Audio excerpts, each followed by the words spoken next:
Bienvenida, notaria, el día de hoy que nos acompaña.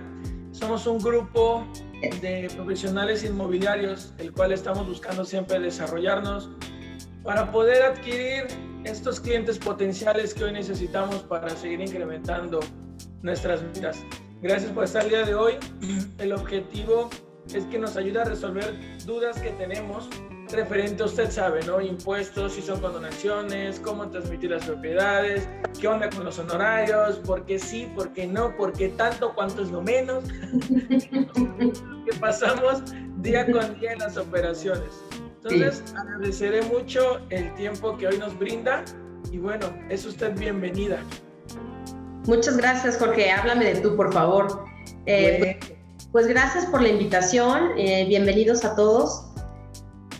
Pues primero que nada los felicito porque esta carrera de inmobiliario pues requiere de mucho estudio, requiere de mucha actualización y solamente se puede tener éxito estando siempre pues renovándonos, ¿no? Actualizándonos, estudiando, viendo qué es lo nuevo, observando la regulación y bueno, pues con esa idea estoy aquí el día de hoy. Si me permiten, traigo una presentación pequeñita para ilustrarles un poco pues de lo que sucede cuando se cierra una operación generalmente de compraventa de un inmueble, porque bueno, entiendo que ustedes cuando toman algún inmueble para mostrarlo, a veces invierten, bueno, pues tiempo, a veces energía, pues a veces sus recursos para hacer la promoción. Y yo quiero que ustedes tengan muy claro qué es lo que tienen que checar para decir si me dedico con este inmueble o no le dedico tanto tiempo, etcétera. Les voy a hablar un poquito de lo que se paga de impuestos, derechos, etcétera, para que sepan por qué. Y bueno, trataré de ser muy breve para que al final pueda responderle todas las dudas. Pues bueno, espero que haya muchas dudas que se puedan resolver y bueno, lo que no sepa se los investigo y después se los digo, ¿ok? Entonces, Jorge, ¿me permites? Voy a compartir mi pantalla. Ok.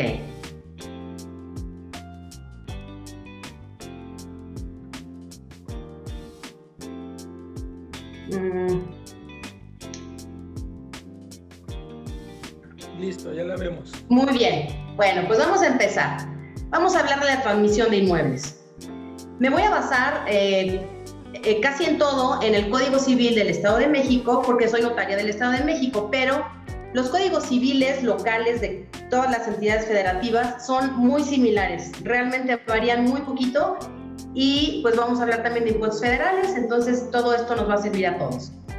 Bien, pues ¿cómo se puede transmitir un inmueble? Miren, los códigos civiles todos hablan de que las transmisiones de inmuebles tienen que ser por lo menos por escrito cuando es un valor muy bajo. En el Estado de México es más o menos como de 200,000 pesos. A partir de ahí, no me estoy yendo muy alta, creo que son 80,000 pesos. A partir de ahí, del valor del inmueble, tiene que ser en escritura pública. Ahora, ¿cómo podemos transmitir?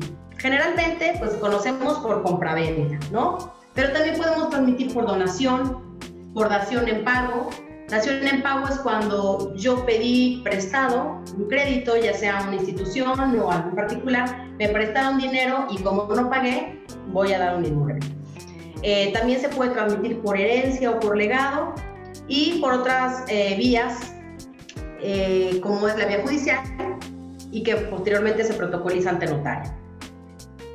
Bueno, aquí viene la pregunta de todos. ¿Cuánto me va a costar y quién lo va a pagar? A ver, el comprador prácticamente se hace cargo de todos los gastos, pues es quien adquiere.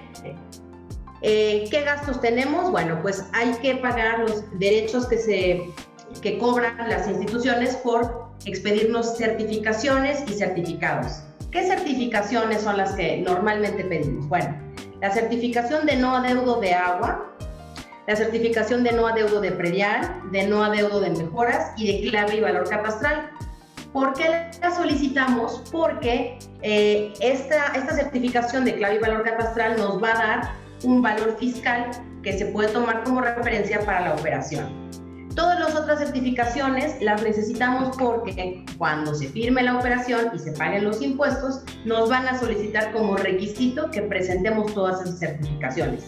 Y bueno, le damos además al cliente la seguridad de que no existen adeudos, porque ¿qué pasaría con un inmueble que vale $1 millón, pero que tiene un adeudo de agua de 500,000? Pues entonces habría que tomar en cuenta que bueno, pues ahí se vería mermado el bolsillo de nuestro comprador si no tuviéramos la precaución de pedir estas certificaciones. También, bueno, pues se pagan los impuestos. ¿Qué impuestos? Pues los que se causen. Normalmente del que no nos salvamos es del llamado traslado de dominio, que del Estado de México se llama impuesto sobre adquisición de inmuebles. Este impuesto se paga si compro, si dono, si heredo, si me adjudico por un juicio, etcétera. De ese no me salgo. El IVA también se causa en algunas ocasiones y el impuesto sobre la renta, y ahorita lo vamos a ver. También se pagan los honorarios que cobramos los notarios, obviamente. Y aquí quiero hacerles un paréntesis. A ver, siempre dicen, el notario cobra carísimo, yo no quiero ir con el notario porque entonces va a ser terrible. Y yo les pregunto, ¿cuánto es la comisión que cobra un corredor de inmuebles por cerrar esa operación? No me respondan, pero sé que está entre el 3 y el 5%. Yo como notario cobro entre el 1 y el 2% de honorarios. Y yo hago la escritura, retengo, calculo y pago impuestos. O sea, hago muchas otras cosas. Entonces, desde ese punto de vista, los honorarios del notario no son excesivos. Lo que sucede es que como retenemos los impuestos y los derechos, ahí es donde se incrementa y dices, wow, es muchísimo dinero. Bueno, pero es dinero que se tiene que pagar, ¿no? Con o sin notario. Y bueno, pues los gastos de que el gestor va a solicitar las certificaciones, los viáticos, etc. Todo eso lo paga el comprador. Ahora, el vendedor paga el impuesto sobre la renta en el caso de que lo cause.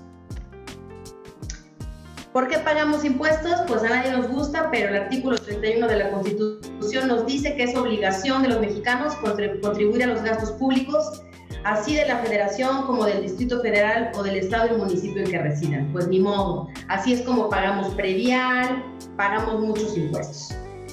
Y bueno, pues el notario es solidariamente responsable del cálculo, retención y entero de los impuestos, el pago de los impuestos, excepto contribuyentes que presenten declaraciones mensuales de estos impuestos, presentando copias selladas de las últimas 3 declaraciones de pago mensual. ¿Cómo es esto? Vamos a pensar que de una operación se genera un impuesto sobre la renta por enajenación, es decir, que lo tiene que pagar el vendedor. Pero el vendedor me dice, oye, yo soy persona física con actividad empresarial, mira, aquí están mis 3 últimas declaraciones, no me retengas el impuesto, yo me hago cargo de pagar. En ese caso se puede hacer así. Bueno, pues ¿qué impuestos se causan? Como les decía, el impuesto sobre adquisición de inmuebles. De ese no nos salvamos nadie, aunque sea por herencia. En el Estado de México, bueno, este impuesto varía. Generalmente los códigos fiscales y financieros de los estados a principio del año publican las tablas de cómo se va a calcular. No es un porcentaje, es una tabla en la que hay que situarnos en algún renglón y tenemos una cuota variable, una cuota fija, etc. En cada estado es diferente. En el Estado de México, más o menos, porque ya les digo, no es un porcentaje, más o menos está sobre el 2 o el 2.2% del valor de la operación. Pero hay entidades federativas, por ejemplo, como la Ciudad de México, en la que se nos eleva casi al 5%. Creo que Guerrero también es alto. Depende y varía de cada entidad federativa. Bueno, este impuesto local se paga generalmente en las tesorerías del municipio de donde sea el inmueble y pues ya les decía que es distinto en cada entidad federativa. Después de este impuesto local viene nuestro impuesto federal, que es el impuesto sobre la renta. Este impuesto se calcula también en cada caso concreto y no existe tampoco un porcentaje directo. ¿Qué sucede cuando, recibo llamadas frecuentemente y me dicen, oye, Rocío, voy a vender mi casa, ¿cuánto me cobras? Híjole, déjame ver la escritura, déjame ver cuánto pagas de predial y te hago una cotización. Y me dicen, oye, no, pero ¿cómo? Dime más o menos. Bueno, es que no puedo saber porque yo en la escritura voy a ver en cuánto compraste, con tu comprobante fiscal de clave y valor catastral voy a saber cuánto vale catastralmente el inmueble y de ahí vamos a ver qué valor de operación vamos a utilizar y cuánto es la ganancia. Por eso no podemos de pronto decir, ay, pues te cobro el 6%, porque a lo mejor vamos a quedar muy mal, a lo mejor no es el 6%. Además, ese porcentaje no lo va a pagar el comprador, sino el vendedor. Ahora, ¿qué tiene que ver o cómo es que se calcula? Bueno, pues según el tiempo en el que he sido dueña, porque el impuesto se puede dividir en hasta 20 años. Si yo he sido dueña es decir, compré el año pasado y voy a vender hoy, solamente tengo un año para dividir el impuesto, pero si ya he sido dueña durante 20 años, el impuesto se me va a hacer chiquito. Por eso es muy importante que antes de cerrar una operación tengamos una idea del cálculo del impuesto para poder entonces tomar el precio que vamos a publicar, ¿no? ¿En qué valor vamos a publicar este inmueble? Lo quiero vender a lo mejor digo 1 millón, pero no estoy contando con que todavía tengo que pagar impuestos. Entonces hay que hacer un cálculo previo, yo les sugiero que siempre lo hagan. Tiene que ver el valor en que adquirieron, el valor en el que van a vender y las fechas. También hay que tomar en cuenta que antes de 2004 pues existían los nuevos pesos. Digo, antes de 2004 eran viejos pesos, luego vinieron los nuevos pesos, luego le quitamos el mote de nuevos pesos, pero perdimos 3 ceros. Entonces es frecuente que veamos escrituras donde un inmueble vale 100 millones de pesos y no eran 100 millones de pesos, no, eran 100,000 pesos de ese tiempo. Y bueno, pues el impuesto sobre la renta también es diferente en caso de mexicanos y extranjeros. ¿Cómo exento el impuesto sobre la renta? Todo el mundo está muy angustiado, yo no lo quiero pagar, ¿cómo le hago para exentar? Bueno, el impuesto sobre la renta se exenta únicamente en la casa habitación. Es decir, si yo vendo mi casa, mi propia casa donde vivo, esa casa sí va a tener un rango de exención. Sin embargo, si yo me dedico a vender casas, entonces no puedo exentar el impuesto sobre la renta. ¿Por qué? Porque este es mi negocio. Ahora, se puede exentar el impuesto sobre la renta cada 3 años. Hoy voy a exentar esta casa que voy a vender y en 3 años voy a vender otra y sí lo puedo exentar, pero no puedo exentar hoy de una casa y en un año otra vez. Ya no hay exención. Ahora, cuando hay esta exención, hay que ser muy claros con nuestros clientes y decirles, en tu declaración anual, tienes que hablar de que exentaste el impuesto sobre la renta, ya que si no lo declaras, viene el SAT y te dice, pues ahora págamelo, porque como no me declaraste que lo exentaste, sí se causa y me lo tienes que pagar, además con recargos, multas, etc. Entonces, ustedes como asesores tienen que saber muy bien, recordarles a sus clientes que tienen que hacer esta declaración. ¿Qué pasa con la gente que no declara normalmente y porque no tiene negocios? Bueno, pues ese año tiene que presentar una declaración en la que informe que tuvo una exención, porque si no va a venir el SAT y de verdad no perdona, viene y les exige el cumplimiento de ese pago. Ahora, en la notaría, quien causa el impuesto, es decir, el vendedor generalmente, se le entrega una hoja donde les explica cómo se calculó el impuesto. Entonces tampoco se vale que me digan que no supieron cómo se calculó. No, todo se les explica muy bien y a los asesores se les explica primero para que sepan cuando llegue su cliente qué va a pasar. Ahora, hay un tope en la exención que son 700,000 UDIs. Hoy son aproximadamente 4,5 millones, pero la exención no es por inmueble, es por persona. Entonces, puede ser que tengamos inmuebles donde haya más de un dueño y entonces cada uno de ellos sí comprueba que su casa habitación puede exentar esos 4,5 millones. Es decir, una operación de 9 millones podría quedar perfectamente exenta de impuestos sobre la renta. ¿Cómo acredito que es mi casa habitación para hacer válida esta exención? Bueno, pues con recibos de luz, pero nos dice el Código Fiscal que los recibos de luz tienen que traer el CFDI de pago. Hay que tener la precaución cuando tomemos un inmueble y lo empecemos a promover, de decirles, a ver, si tú vas a exentar con tu recibo de luz, ve a la compañía de luz y haz que te facturen con tu RFC y ya con eso tenemos garantizado que vamos a poder más adelante llevar a cabo esta exención. Con recibos de teléfono, pero teléfono fijo, no teléfono móvil. Con estados de cuenta bancarios o de casas comerciales, como por ejemplo Palacio de Hierro, o tarjetas de crédito no bancarias. Y con credencial para votar con domicilio indicado. De todas estas, en mi criterio, con que me presentaran alguna de ellas, no todas, con eso sería suficiente. Ahora, ¿cuántos recibos necesito? Yo les diría, pues, que con 2 o 3 es suficiente para acogerme a esta exención.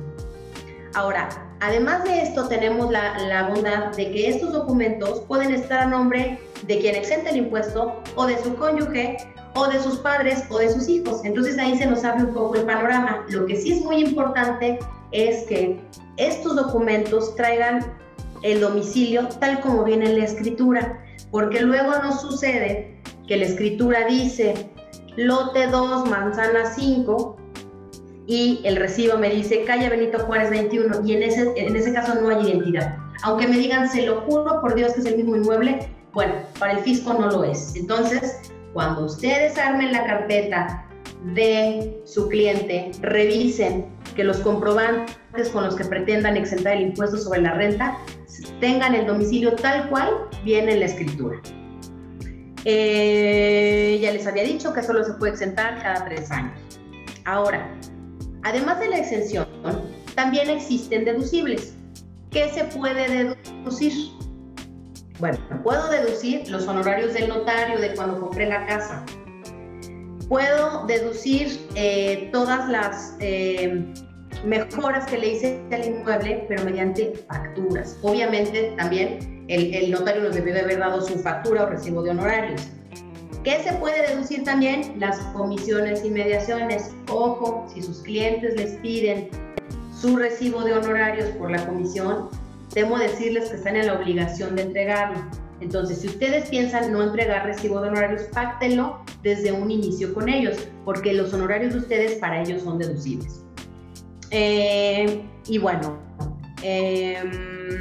¿cómo comprobamos el costo de la adquisición del inmueble? O sea, en cuanto lo compré, la escritura dice, el señor en la cláusula 2 dice, la segunda, se compró el inmueble en un valor de $1,000,000 o 100,000 pesos, pero a partir de 2014 el fisco nos dice, a mí ya no me sirve nada más tu escritura, sino que el notario te tiene que expedir una factura, un CFDI con un complemento. Ese complemento es el que nos va a dar el valor del inmueble. Entonces también ahora, cuando ustedes vayan con el notario, ojalá que sea conmigo, les prometo que les voy a dar la escritura y el CFDI con el complemento que les va a servir para exentar el pago más adelante. Es decir, si yo no les doy este CFDI con complemento, el día que sus clientes quieran vender el inmueble, resulta que el inmueble no tiene valor. ¿Y a quién van a venir a darle el acta? Al notario y también a quien les ayudó a vender la casa. ¿De acuerdo? ¿Qué otro impuesto se puede causar? Pues el IVA, pero el IVA se causa en todo lo que no es habitación o terreno, casa, habitación o terreno, todo lo que es considerado comercial. Ojo, muchas veces ustedes traen una escritura y dicen, le juro y le prometo que esto es una casa habitación. Es más, voy a llevar al perito evaluador a que haga el avalúo en el caso de que se requiera y que diga que es una casa habitación, que tiene cocina, etc. Pero si en el recibo del agua dice uso comercial, ¿qué creen? Esa operación causa IVA. Entonces hay que revisar muy bien todos los recibos del servicio de agua, porque fíjense bien ustedes están vendiendo un inmueble en $1,000,000, va a llegar el comprador, va a querer pagar $1,000,000 y cuando yo les diga que creen que me tienen que dejar el 16%, que son 160,000 pesos de IVA, no los va a querer pagar ni el comprador ni el vendedor, y entonces ahí se les va a caer la operación. Y ya dedicaron tiempo, dinero y energía. Entonces, mucho ojo en que solamente se exenta con en la casa, habitación, y que todo lo que no sea casa, habitación o terreno paga IVA. Locales comerciales pagan IVA. Todo lo que no sea casa, habitación paga IVA. Colegios, todo paga IVA. ¿El IVA cuánto es? El 16% y no hay derecho a deducción alguna. También, bueno, ya les decía, hay que checar la boleta de agua, hay que checar el avalúo y en todos los casos este IVA lo retiene el notario. Bueno, también es importante mencionarles que, bueno, pues a partir de la entrada en vigor de la ley de lavado de dinero, es muy importante que ustedes se cercioren de cómo le va a pagar el comprador al vendedor. ¿Por qué?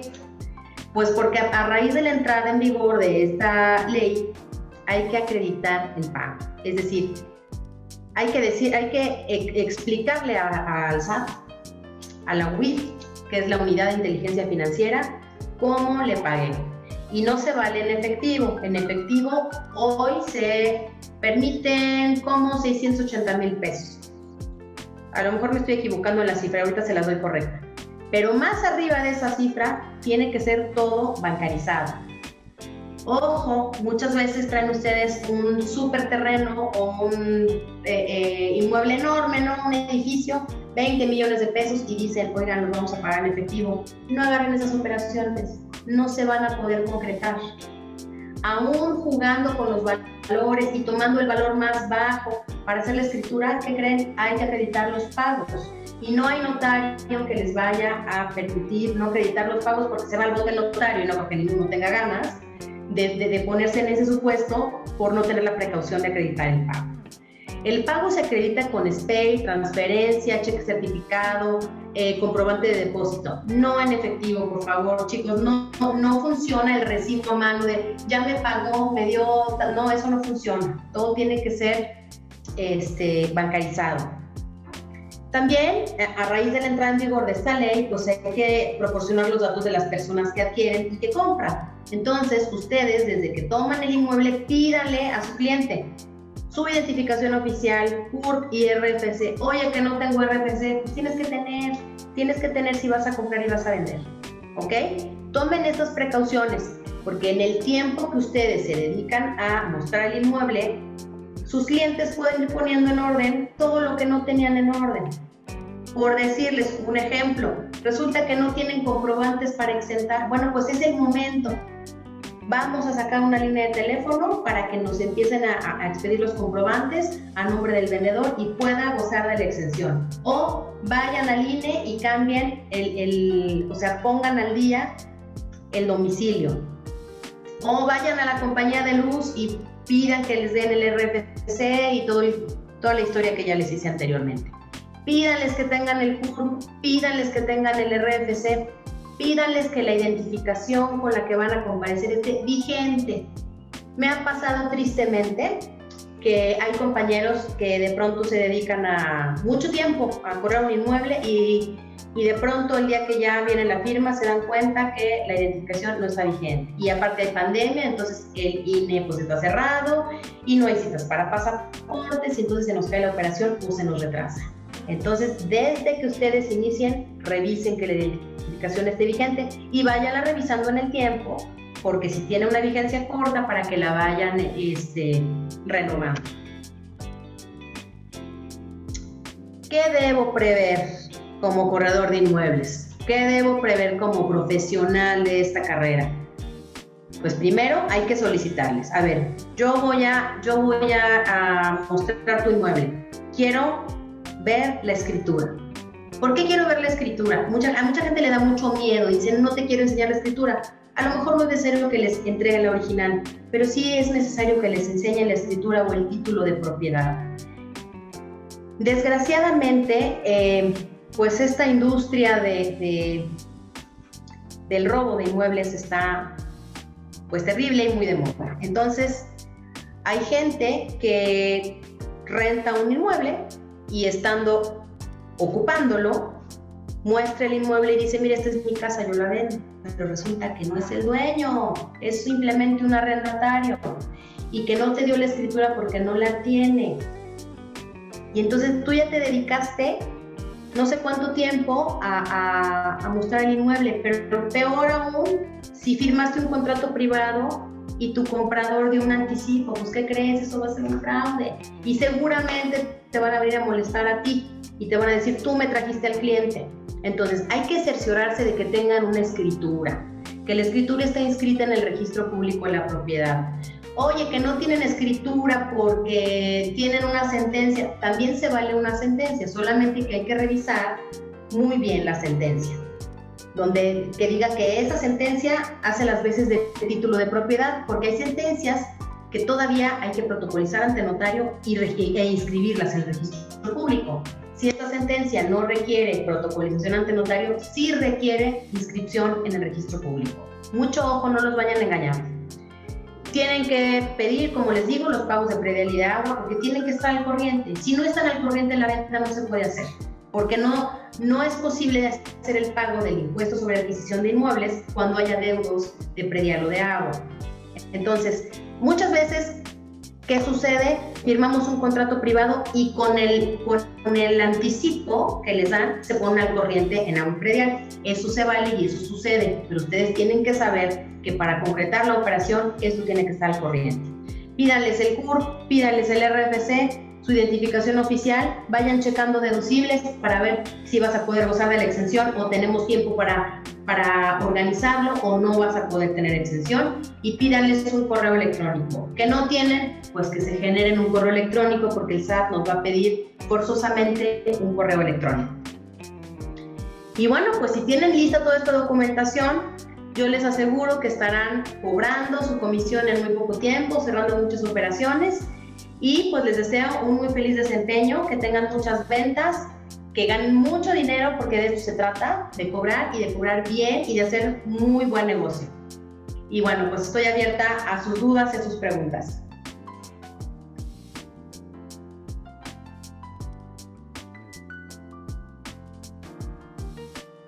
Buenas tardes. Buenas tardes, adelante. Gracias, Rocío, gracias. Aplauso a distancia digital. ¿Quién quiere iniciar la tanda de preguntas? Licenciada, más o menos, ¿en cuánto se calculan impuestos sobre la renta de un terreno? Mira, como les comentaba en un inicio, para hacer el cálculo tenemos que ver la escritura, porque el impuesto depende de cuánto tiempo has sido dueño. Si este inmueble lo compraste en el 2000, por ejemplo, lo que hacemos es tomamos el valor que pagaron en ese tiempo, lo actualizamos a lo que vale el día de hoy y hacemos unos cálculos específicos y lo dividimos entre el número de años que fueron dueños. Entonces, no te puedo decir más que eso, pero sí te puedo ayudar a hacer un cálculo, con mucho gusto. Muy amable. Notaria, vamos Dígame. con las dudas por aquí. ¿Alguien más quiere preguntar algo? Active su micrófono, por favor. Si no tienen dudas, es que entendieron todo o que no entendieron nada. O que lo saben todo. Exacto. O que ya lo saben. Muchas gracias, no, está muy bien explicado, no, creo que quedó muy claro todo, gracias. Gracias a ustedes. Por aquí veo Pinales, dice, licenciada, muchas gracias por la información. Si mi modelo de negocio es remodelar y vender, ¿necesito algún documento adicional? No, muy buena pregunta. Fíjate que, como ya les decía, hay algunas deducciones que se valen para pagar menos impuesto, entre las que son justamente las remodelaciones y arreglos que se les hagan a las casas. Si tu modelo de negocio es ese, yo supongo, quiero imaginar que tú compras en un valor y lo que tú quieres con todo esto que tú le vas a invertir es que suba el valor para que realmente cuando lo vendas te sea negocio. Y se vale, pero te sugiero que estas remodelaciones que tú hagas, expidas una factura donde especifique exactamente en qué inmuebles se hacen las remodelaciones, porque eso te va a ser deducible. ¿Contesté la pregunta o no? Sí, claro que sí. Pinales, si no, no los comentas. Dice Pinales, no sería con preventa, sería como inversión o participación. Ok, entonces entiendo que el inmueble no es de esa persona, no es tuyo. El inmueble Exacto. es de una empresa. ¿Ok? Perdón, licenciada. Déjame, no sé si me escuchan por ahí, ¿sí? Sí, adelante. Gracias, sí. La idea de mi modelo de negocio es participar como inversionista. O sea, yo llego contigo y te ayudo a que tu propiedad se pueda vender, ¿no? A tal precio, al valor de mercado. Y obviamente sería una inversión de mi parte. Tengo entendido que ocupo un contrato de conversión, pero aparte, para la escrituración, ¿ocuparía algún documento adicional? Permíteme un segundo porque me estoy quedando sin pila. Sí, gracias. Si alguien más nos puede adelantando a las siguientes preguntas para hacerlo más... Perdón, ya. Me decías que si necesitas un contrato, a ver, vamos a ver en qué esquema lo estás haciendo. ¿Estás entrando como socio a una empresa o solamente estás prestando el servicio? Porque, ojo, el precio de la venta se la paga al dueño. Entonces, tú tendrías que tener muy claro tu esquema. Si vas a entrar como copropietario o solamente vas a cobrar honorarios por la remodelación. ¿Cómo es que lo estás haciendo ahora? Y te doy una orientada. Bueno, literal, soy nuevo en esto, me atrajo mucho este modelo de negocio y como usted lo mencionó, me estoy empapando, porque no tengo experiencia en este giro, me estoy empapando en todos los aspectos. Y este modelo se llama Flipping House, creo, que es prácticamente yo me acerco con el dueño de una casa Infonavit, por ejemplo, y mi idea es acercarme con él, pactar un arreglo o una negociación de una inversión. Por ejemplo, yo voy a poner en tu casa 50,000 pesos para que esa casa se pueda remodelar y se pueda adecuar para venderse a un mejor precio. Entonces yo negocio con el propietario para recuperar mi inversión y esa diferencia del precio que tiene la casa al valor del mercado se pueda dividir entre las dos partes. No sé si me estoy explicando correctamente. Fuiste muy claro. Solamente lo importante es que hagas un buen contrato, que lo establezcas muy bien en el contrato, porque ahí, bueno, quien va a vender es el dueño y tú estás haciendo un contrato, estás prestando un servicio y tus honorarios van a depender del contrato de compraventa que él haga, ¿de acuerdo? Entonces, a ti te van a pagar en función a tus servicios, aunque no esté convenido, aunque no esté establecido los honorarios desde el principio porque no sabes en cuánto se va a vender la casa, hay que redactar muy bien el contrato a efecto de que realmente te paguen, ¿ok? Notaria, pero ahí, por ejemplo, yo sí entiendo eso porque eso sí lo he hecho años anteriores. Sí. Por ejemplo, ¿cómo amarra él? Es lo que creo que ahí viene la duda. ¿Cómo amarra él que yo le metí 50,000, remodelé tu casa, ¿no? Y ahí debe de haber un contrato de entrada, ¿no? Y luego que cuando lo venda, ¿no? Cuando esté la escritura en esta diferencial de utilidad, le toque su parte, que sí le llegue su parte y que al final no digan, bueno, pues gracias, ahí nos vemos, me elevaste el valor. Una idea puede ser dejar en garantía el inmueble. En garantía, a ver, se me está ocurriendo, con una hipoteca. Nos asusta mucho la figura de la hipoteca, pero la hipoteca únicamente se trata de decir, de este adeudo de 50,000 pesos, que es mi inversión, voy a poner en el registro público que me lo tienen que pagar para poder vender, ¿de acuerdo? O sea, un inmueble, para transmitirlo, hay que quitarle los gravámenes. ¿Qué gravámenes puede tener? Pues un embargo, una hipoteca, una fianza. Entonces, puede ser que este contrato que hagas de prestación de servicios lo puedas amarrar con una hipoteca, se me ocurre. Puedes, no sé, a lo mejor, pues mira, los pagarés, el problema de los pagarés es que tienes que establecer el monto, ¿no? No hay pagarés sin monto. pero ¿por qué no me dejas darle un ojo al contrato que estás manejando y te puedo sugerir alguna idea? Ok, licenciada, claro que sí. Muchas gracias. Otro tema, por ejemplo, quisiéramos hacer todo formal y protocolario con notario, pero luego por tema de rentabilidad y en estructura de costos, porque insisto, también lo he vivido, luego a veces no conviene notariarlo porque luego a veces nos cuesta bien caro y entonces se come el margen de utilidad. Por ejemplo, aquí en el tema notarial sí funciona como del sapo la pedrada. O sea, sí me ha tocado, por ejemplo, este contrato que yo haga, porque nuestro amigo va a meter 50,000, lo llevamos a fe notarial, pues yo he conocido con notarios desde 1,500 hasta 3,000 a 7,000 y luego dices, oye, pero se come mi utilidad. ¿Cómo se regula esto, notario? ¿Usted sabe cómo es el establecimiento de los precios a los usuarios directos?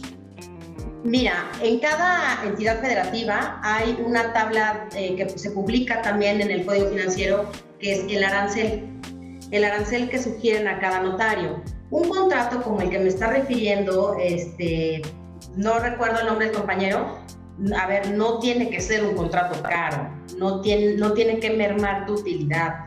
Es más, ese contrato ni siquiera tendría que ser ante notario, a menos que dejáramos como garantía el inmueble en hipoteca. Solamente si hubiera una hipoteca hay que hacerlo ante notario.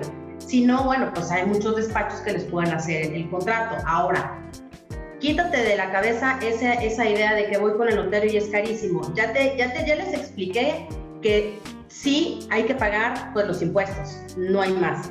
Pero ¿qué pasa si digo, mejor lo dejamos todo en un contrato privado y no voy ante notario porque no quiero pagar los impuestos? Entonces, ¿qué es un broncón? No le estás ayudando en nada a tu cliente comprador, en nada. Porque si no haces una escritura, resulta que ese inmueble jurídicamente sigue siendo del anterior dueño. Es decir, ese dueño que sigue estando inscrito en el registro público puede hipotecar ese inmueble aunque ya te lo haya vendido, porque te lo vendió en contrato privado. Claro. Es más, lo pueden embargar, etcétera. O sea, vienen una serie de broncas y sobre todo, el notario te va a garantizar que el inmueble te lo está vendiendo realmente quien te lo puede vender, que es el dueño. Que no tenga créditos fiscales, laborales, familiares, adeudos de agua, etcétera, etcétera. O sea, hay que pensarlo bien.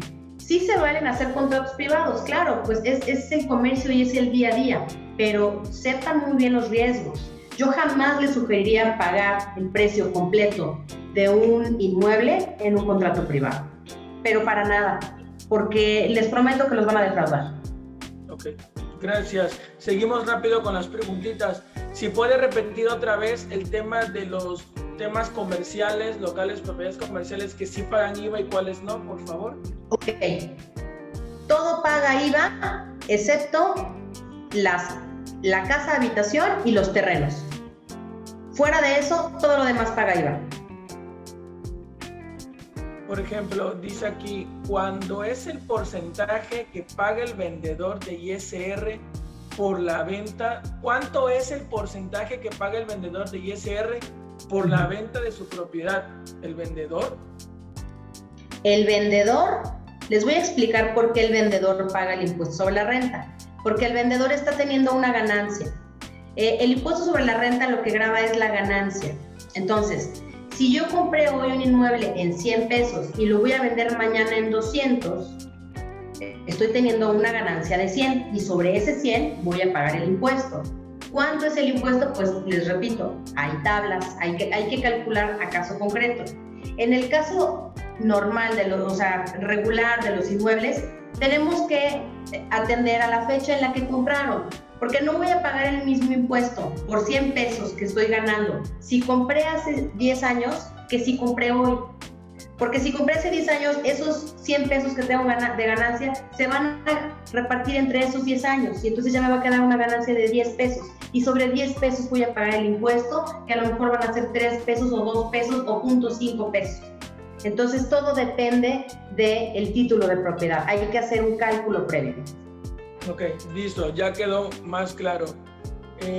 ¿Cómo se cobra el impuesto de propiedades mixtas? Es decir, las casas con locales comerciales.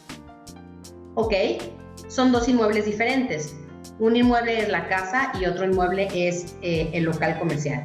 Hay casos en los que es muy frecuente. Tienes un terreno y entonces se te ocurre hacer una casa y luego en la parte de abajo dices, bueno, pues esto lo voy a hacer comercial. Lo importante es que tengan los permisos municipales, ¿no? Que tengan los permisos de local comercial y de casa. Y que preferentemente haya una escritura por cada cosa. ¿Por qué les hablo de los permisos? Según la legislación de cada estado, el ayuntamiento o el gobierno estatal te da la autorización para hacer, por ejemplo, un condominio. Puede ser un condominio comercial, ¿no? Una plaza comercial, pequeñita o grande, como sea, donde hay varios locales. Pero cada local va a tener su clave catastral, su escritura, su número de registro público. En ese caso, pues se vende por separado cada unidad, ¿no? Los comerciales pagan IVA, los habitacionales no pagan IVA. En el caso en el que no tengamos esos permisos y sea un solo inmueble, pues malas noticias, claro que paga IVA. Se va completo, parejo, para no perder el tiempo. Si solamente hay una escritura, o sea, si la escritura comprende el inmueble completo, que incluye los locales comerciales, sí va a pagar IVA, pero hay que revisar la escritura. Con mucho gusto, si tienen algún caso así, les puedo revisar la escritura y darles posibles pistas o soluciones. Gracias. África, vámonos ya cerrando. África, por favor. Y por ahí Luis de Anda.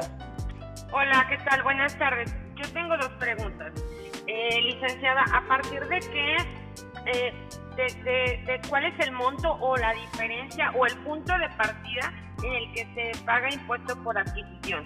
Yo entiendo que se paga 20% de impuesto sobre esta diferencia, me parece, siempre y cuando el valor avalúo sea menor al valor de la operación, ¿cierto? Sí, mira, justamente solamente me había referido a el impuesto sobre la renta por enajenación. Tú me hablas del impuesto sobre la venta por adquisición. ¿Esto cuándo se genera? Cuando estoy comprando un inmueble en un valor muy bajo. ¿Por qué se genera? Pues porque estoy teniendo una ganancia. Si el inmueble cuesta 100 pesos y lo estoy comprando, bueno, no vamos a 100,000 pesos y lo estoy comprando en 20,000 pesos, estoy teniendo una ganancia de 80.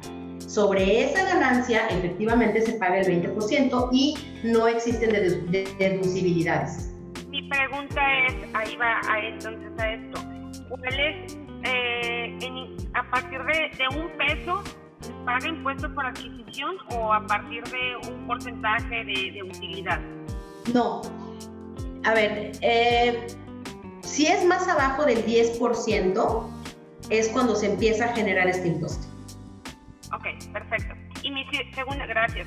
Mi siguiente pregunta sería, lo mismo es, me toca de repente encontrarme con inmuebles que han sido remodelados. Sí. Recientemente remodelados, a veces tienen 5 y 10 años de remodelación, y la escritura no ampara los metros cuadrados construidos. ¿A partir de qué diferencia de metros cuadrados se tendría que manifestar una construcción o a partir de qué edad de la vivienda, por supuesto? Mira, cuando tú haces una accesoria, por ejemplo, que construyes un poquito más, necesitas una licencia municipal, ¿no? Un permiso de obra, ¿no? No sé cómo se le llame en los diferentes estados. Aquí es una autorización de... Ay, Dios mío. Aquí se llama manifestación de construcción. Se llama licencia de construcción. Y cuando terminas esa construcción, te dan un aviso de terminación de obra. Y en ese aviso de terminación de obra va a venir el valor de esa construcción, de esa que obviamente no venía en la escritura porque antes no estaba hecha. Entonces, es muy importante que si tú vas a promover un inmueble así, les pidas la licencia y el aviso de terminación de obra. Si no lo tiene, que vayan al ayuntamiento para que lo regularicen. No es caro, pero sí es muy importante. Ok, y cuando hubo una, no sé, y no se tiene la licencia y hubo una remodelación, porque también eso es muy común que suceda. Es decir, yo remodelé y hice 50 metros más o 10 metros. ¿En qué momento, a partir de qué momento yo poder decirle al cliente, ok, con este 10% de diferencia de metros, pues no haces manifestación, pero a partir de esta sí haces? A ver, es que aquí hay dos cosas.